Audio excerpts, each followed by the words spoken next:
ba yan? Napakadelikado. Aray! Ito ang dami lamok dito. Ayun na naman kasi. Yung coconut husk na yan. Pinamumugaran niya ng mga lamok eh. Ay, sila ko na naman. Babaha na naman siguro dito. Parati kasing barado.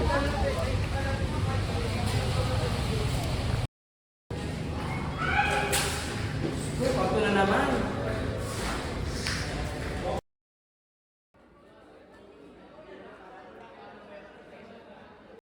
How can we make a change? Guys, alam ko na. May gagawin tayo.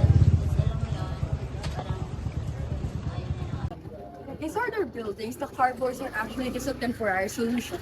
Well, it's wasteful, it's ugly, and more importantly, it turns our hallways into accident zones. The root of the problem lies outside. Sa iba't ibang sulok ng ating paligid, hinahayaan lang nating mabulok ang bunot ng iyong. Kapag umuulan, ang mga ito ay maaari ring sanhi ng pagbara sa ating mga drainage system. Kaya nagkakaroon ng baha. At habang nabubulok sila, nag-i-emit sila ng methane gas na lalang nakakasama sa ating environment. We are stuck in a cycle of unsafe practices. And manage waste. Hindi pwede na. It's time to stop ignoring the mess and start creating a solution that lasts.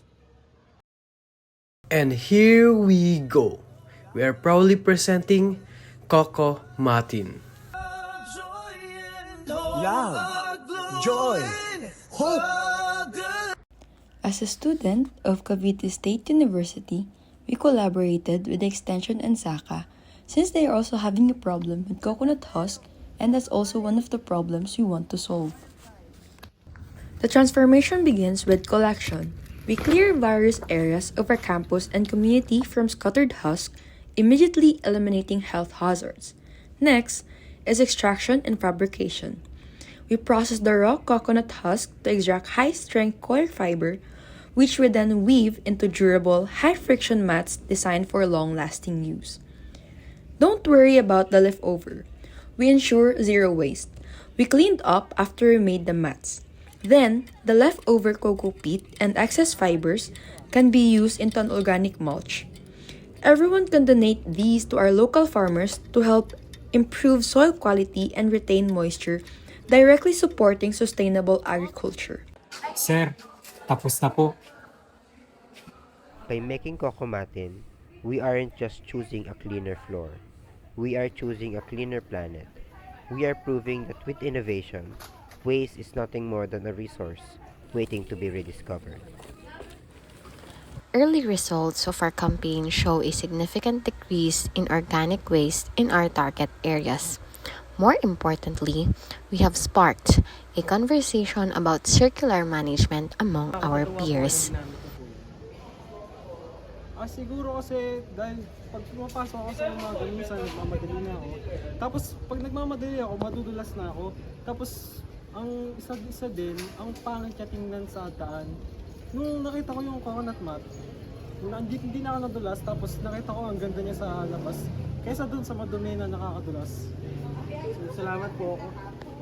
Ang bunot kasi, mas maganda, matibay pa ito. Magandang pakikinabangan pa. Ito kasi pagka itatapon mo na yung bunot, mapapakinabangan ba, magagawa pa siya ng ganitong doormat na ganitong purpose na gagamitin nyo. Yun lang, mas maganda talaga. Malaking pakinabang.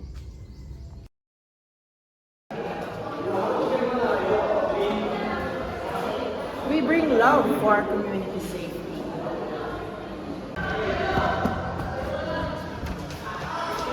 We bring joy to a greener and greener campus.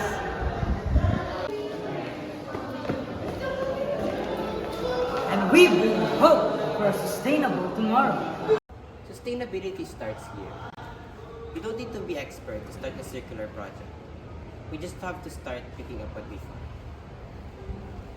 We've proven that we don't need expensive materials to solve campus problems. We just need to look at what nature has already provided. We are calling on every student, staff, and community member to look at waste differently.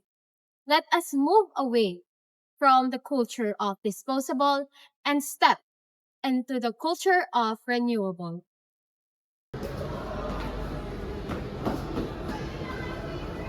And that's it. See how we can turn the neglected waste into a much more useful material.